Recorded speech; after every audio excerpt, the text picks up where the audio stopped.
Bayangkan berada di pelaminan, saat ayah Anda yang seorang tokoh agama karismatik, berdiri di depan ratusan tamu dan menunjuk pasangan Anda yang bertato, lalu berkata lantang, "Aku malu. Kau mungkin sudah menikahi anakku, tapi jangan kira kau bisa membuatku bangga." Ini adalah momen ketika kehormatan sebuah keluarga dipertaruhkan.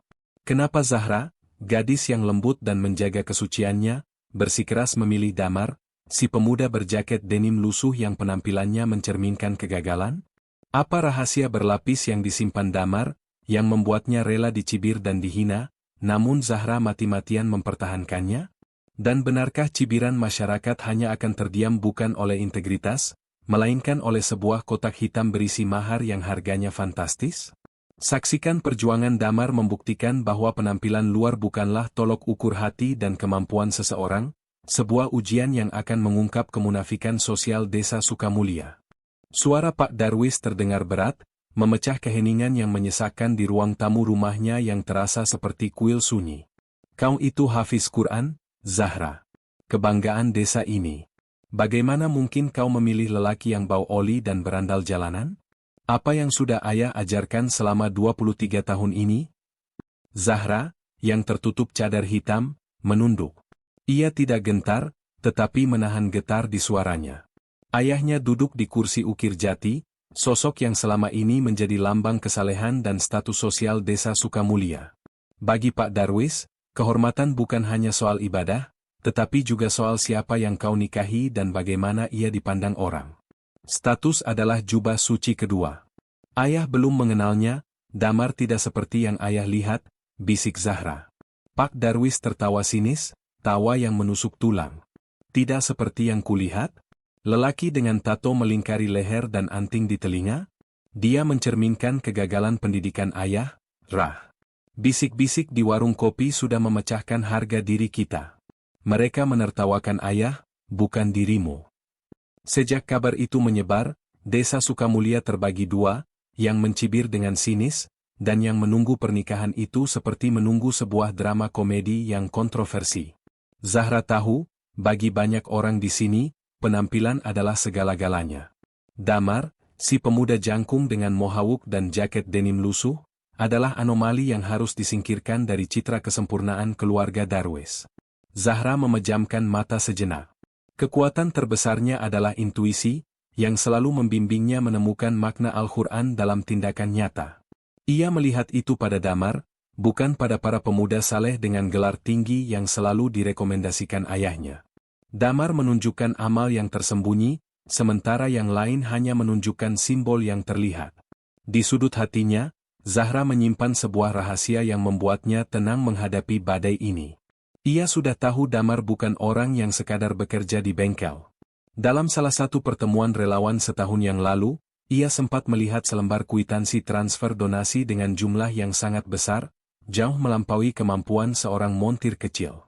Itu membuat Zahra yakin Damar bukan hanya orang baik, tetapi juga orang yang mampu. Namun, ia memilih bungkam. Ia ingin ujian ini murni.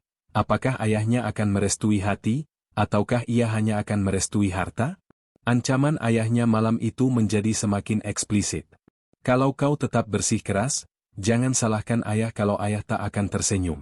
Ayah tak akan sudi menerima laki-laki itu di rumah ini, kecuali ia mengubah seluruh dirinya." Zahra menatap mata ayahnya. Ia melihat kemarahan, tetapi juga rasa takut yang tersembunyi, takut kehilangan status yang telah dibangunnya seumur hidup. Pilihan yang diberikan ayahnya adalah sebuah dilema moral. Apakah ia harus memaksa Damar mengkhianati misi hidupnya, melepas penampilan pang demi anak-anak jalanan yang ia jangkau, hanya demi restu, ataukah ia harus berpegang teguh pada keyakinannya dan menghadapi pengucilan keluarga? "Aku memilihnya karena Allah, ayah," jawab Zahra pelan. Kalimat ini, bagi Pak Darwis, adalah penghinaan terbesar. Menggunakan nama Tuhan untuk membenarkan pilihan yang dianggapnya sampah.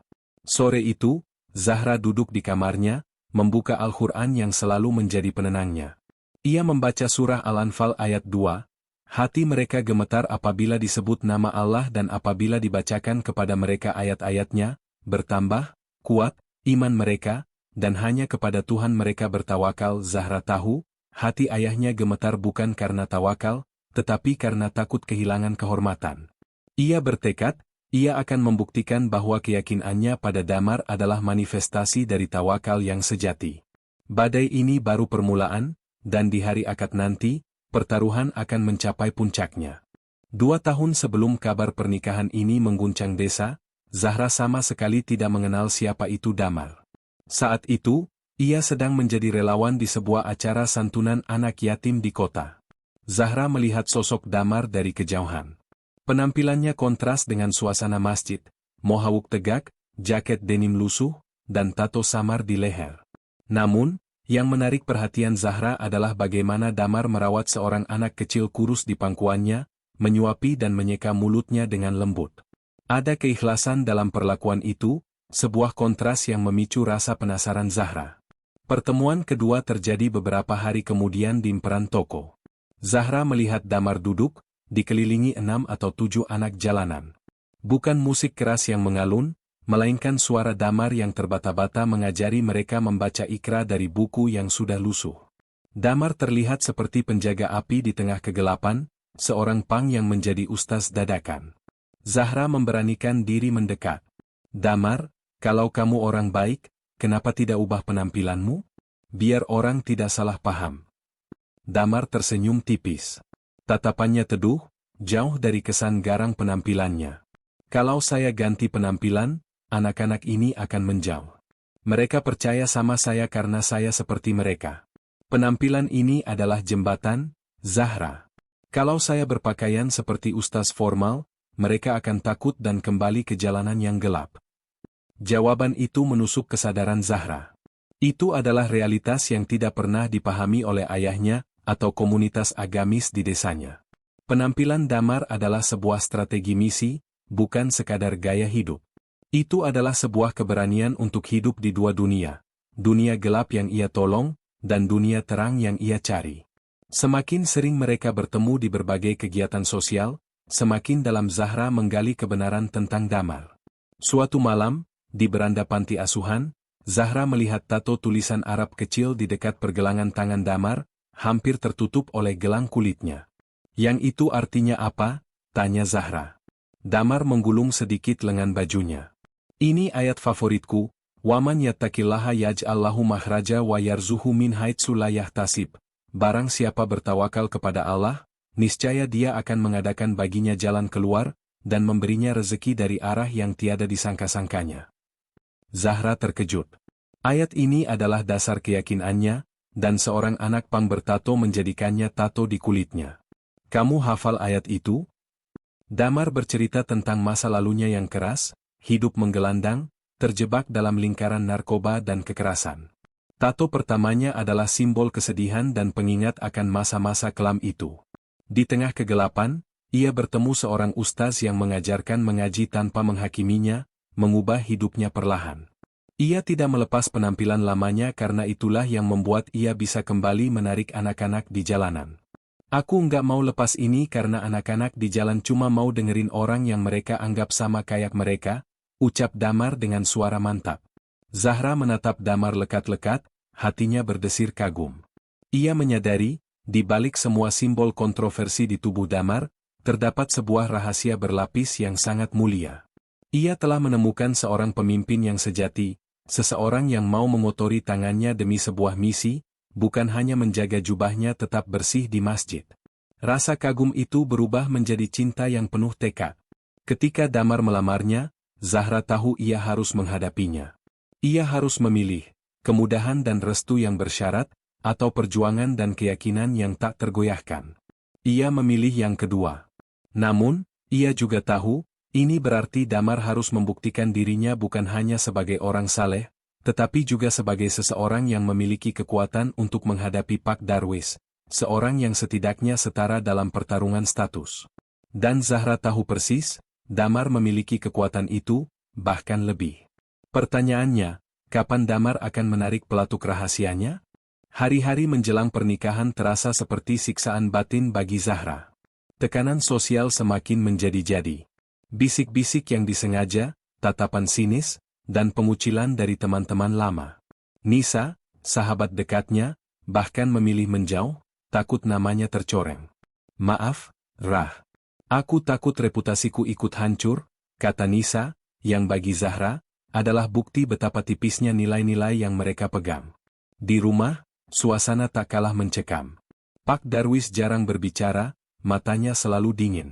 Ia menelepon kerabat-kerabatnya, mencoba membatalkan acara di detik-detik terakhir, menggunakan alasan kehormatan keluarga.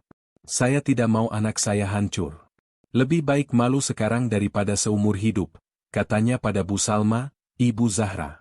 Di tengah semua penolakan itu, Zahra tetap tenang. Ia tahu ini adalah harga yang harus ia bayar untuk membuktikan sebuah kebenaran. Ia yakin, Damar tidak akan meruntuhkan keyakinannya. Keraguan terbesarnya adalah, apakah ia harus mengizinkan Damar menggunakan kartu trufnya, rahasia kekayaan, untuk memenangkan pertarungan ini, ataukah Damar harus menang murni dengan integritas? Di sisi lain, Damar merasakan tekanan dari berbagai arah, termasuk dari pemuda desa yang sengaja mendatangi bengkelnya. Dam, lu serius mau masuk keluarga ustaz itu? Enggak takut ditolak mentah-mentah? Hapus dulu tuh tato, potong rambut, cibir salah seorang pemuda. Damar hanya tersenyum tipis, matanya fokus memoles sebuah kotak kayu besar berwarna hitam, yang kini menjadi subjek spekulasi. Kotak itu ukurannya tidak biasa untuk sebuah mahar. Di dalamnya, Damar sedang menata sesuatu dengan perhitungan yang matang, bukan sekadar seserahan, tetapi sebuah pernyataan. Kalau mereka mau menilai dari penampilan, ya silakan, jawab Damar. Gue nggak nikah sama Desa, gue nikah sama Zahra. Lihat aja nanti, kotak ini kunci buat nutup semua mulut yang selama ini nyinyir. Pernyataan Damar mengandung kontroversi. Ia menggunakan kekayaan bukan hanya untuk memberi, tetapi untuk memanipulasi pandangan sosial. Ia tahu persis bahwa masyarakat yang menolak integritasnya akan tunduk pada simbol kekuasaan dan harta. Ia menggunakan mahar sebagai senjata moral yang akan melucuti argumen Pak Darwis. 3 hari sebelum akad, Pak Darwis memanggil Damar ke teras. Wajahnya keras. Damar, saya minta satu hal. Potong rambutmu, lepas antingmu, tutup tato-tatomu. Biar tidak membuat malu. Damar menatap langsung ke mata Pak Darwis. Pak, saya datang bukan untuk mempermalukan Zahra atau keluarga. Tapi saya juga tidak mau berpura-pura jadi orang lain. Kalau Bapak mau mengenal saya, biarkan saya jadi diri saya. Hari itu, biar saya buktikan. Tapi saya tidak akan mengubah prinsip hidup yang saya pegang teguh demi anak-anak jalanan. Pak Darwis berjalan masuk tanpa membalas, rasa marahnya tertahan, bercampur dengan keheranan akan ketegasan Damar. Zahra, yang mendengar dari balik pintu, menahan napas. Ia tahu Damar tidak akan mengalah. Ia tahu suaminya sudah siap dengan skenario klimaks yang akan terjadi. Di malam terakhir menjelang akad, Zahra menghadap ayahnya. Ayah, aku memilihnya bukan karena dunia. Aku yakin dia bisa membimbingku. Kalau ayah tidak bisa tersenyum untukku, setidaknya izinkan aku menggenggam restu ayah di hatiku. Pak Darwis hanya menatapnya dalam diam. Bagi Zahra, tatapan itu adalah sebuah janji akan pengucilan. Ia tahu, Damar tidak hanya akan menikahi dirinya. Damar akan menghadapi seluruh nilai-nilai kaku yang telah memenjarakan hidupnya sejak lama. Kotak hitam itu kini bukan lagi berisi mahar, tetapi berisi harga sebuah kebenaran yang harus dibayar mahal oleh semua pihak yang hadir. Pagi akad terasa dingin, langit Sukamulia diselimuti awan tebal. Tenda di halaman rumah Zahra sudah penuh. Warga desa datang, sebagian besar membawa tatapan ingin tahu yang sinis. Damar tiba dengan motor tua, jaket denim lusuh, rambut mohawk tegak, dan rantai perak tebal melingkari lehernya. Ia membawa kotak kayu hitam besar, yang kini terbungkus kain beludru hitam, dipegang erat-erat seperti peti harta karun. Penampilannya sama sekali tidak berubah, sengaja mempertahankan persona yang telah memicu kontroversi. Begitu Damar memasuki ruang tamu, bisik-bisik meledak. Masih juga tampil kayak gitu. Benar-benar nekat. Pak Darwis keluar dari kamar, wajahnya kaku seperti topeng. Ia duduk di kursi yang jauh, menolak duduk di samping calon menantunya. Ketegangan memenuhi ruangan. Zahra masuk, wajahnya tertutup cadar, tetapi semua orang bisa melihat matanya yang menahan air mata. Saat prosesi ijab kabul hendak dimulai, seorang kerabat jauh berdiri, melancarkan serangan verbal. Kalau mau nikah, kenapa enggak ubah penampilan? Malu-maluin keluarga mempelai wanita aja. Suasana mendadak ricuh. Damar menatap orang itu, ekspresinya tenang, suaranya pelan tetapi tegas. Tunggu sampai acara selesai. Semua akan terjawab. Ijab kabul selesai. Sah namun, hati yang hadir tidak ikut tenang. Di pelaminan, Zahra dan Damar duduk berdampingan. Pak Darwis tetap di kursi tamu, menolak naik. Sorot matanya tajam, seolah Damar adalah noda yang tak terhapuskan. Cibiran tak berhenti. Beberapa ibu mendekat, berkata setengah berbisik. Kasihan Zahra duduk sama orang kaya gitu. Bisa-bisanya anak tokoh agama nikah sama punker jalanan. Damar hanya tersenyum tipis, genggaman tangannya pada Zahra menguat. Ia membiarkan penghinaan itu terjadi. Ia sengaja menunggu. Ketegangan memuncak ketika Pak Darwis akhirnya berdiri. Semua mata mengikutinya, menunggu momen dramatis yang akan menjadi cerita bertahun-tahun. Pak Darwis melangkah ke depan pelaminan, berdiri di samping kursi mereka, lalu menunjuk ke arah Damar. Kau tahu kenapa aku tak tersenyum hari ini? Suaranya berat, penuh amarah yang tertahan. Karena aku malu. Malu melihat anakku yang menjaga kehormatannya, memilih lelaki yang sama sekali tidak mencerminkan keluarga kami. Kau mungkin sudah menikahi anakku, tapi jangan kira kau bisa membuatku bangga. Ucapan itu adalah pukulan telak. Zahra menunduk, air mata lolos membasahi cadarnya. Ia ingin berteriak, membela suaminya, tetapi Damar menepuk tangannya, mengisyaratkan untuk diam. Damar menatap Pak Darwis, lalu berkata pelan, "Saya mengerti, Pak. Tapi izinkan saya bicara sekarang. Sudah waktunya semua orang tahu." Sambil menahan napas, Pak Darwis kembali ke kursinya, wajahnya dipenuhi rasa kesal dan penasaran. Damar lalu berdiri, mengambil kotak hitam yang menjadi misteri itu, dan membawanya ke tengah ruangan. Tindakannya, meski sederhana, menghentikan seluruh irama resepsi. Semua mata tertuju padanya. Ia telah membiarkan dirinya dihakimi, dan kini, ia siap membalikkan keadaan dengan senjata yang telah ia persiapkan. Panggung telah disiapkan, dan kini giliran sang pang untuk berpidato. Di tengah tenda yang hening, Damar meletakkan kotak kayu hitam itu di meja. Ia membuka kunci besinya, dan bunyi klik yang nyaring terdengar di seluruh ruangan. Perlahan, ia mengangkat tutupnya. Cahaya lampu memantul, menyilaukan mata para tamu.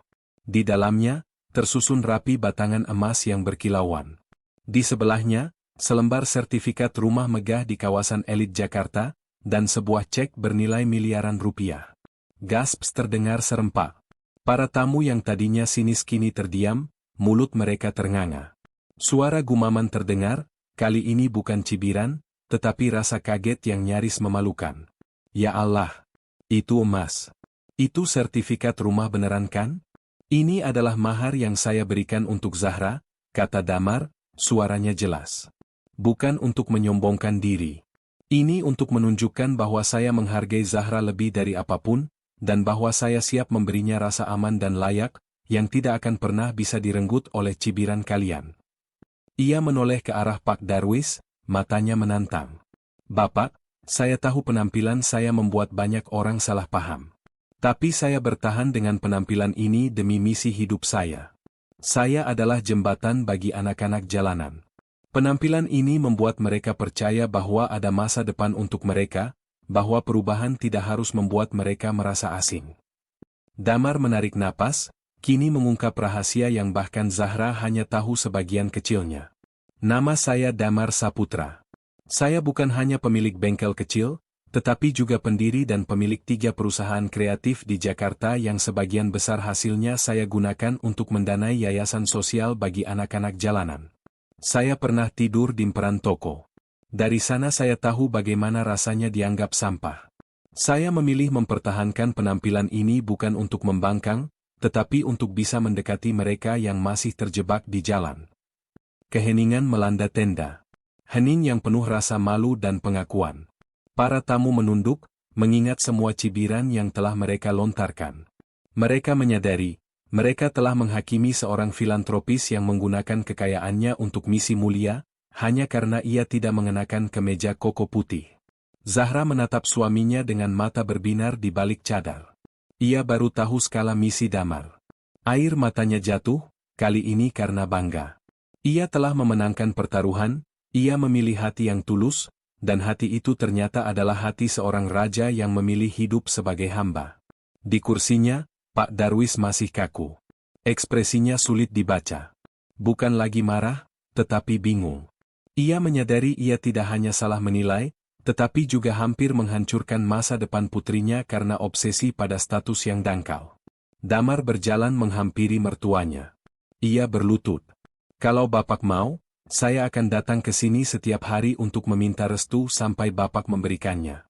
Saya hanya meminta satu hal, biarkan saya menjaga kehormatan Zahra dan misi hidup saya. Ruangan itu hening. Bu Salma menutup mulutnya, air mata mengalir. Pak Darwis menghela napas panjang. Tangannya terulur. Tidak, ia tidak memeluk. Ia hanya menepuk bahu Damar. Bangkitlah, nak, suaranya serak. Mungkin ayah terlalu cepat menilai. Tapi satu hal yang ayah lihat hari ini, kamu laki-laki yang tidak lari dari ujiannya, bahkan saat kau bisa membeli jalan keluar. Itu yang ayah mau untuk anak ayah. Restu itu akhirnya datang, tidak dengan pelukan hangat di awal, melainkan dengan pengakuan yang sulit. Restu itu adalah harga yang dibayar Damar setelah memperlihatkan bukti kekayaan dan integritas. Kontroversi berakhir dengan sebuah kebenaran yang tidak nyaman, di mata masyarakat, integritas tanpa harta bisa dicibir, tetapi integritas yang ditopang miliaran akan dihormati. Zahra memeluk ayahnya, air matanya penuh rasa terima kasih, sekaligus sebuah pemahaman pahit bahwa dunia ayahnya tunduk pada simbol yang sama sekali berbeda dari yang ia yakini. Kisah ini mengajarkan kita bahwa takwa dan keikhlasan seringkali bersembunyi di tempat yang paling tidak terduga.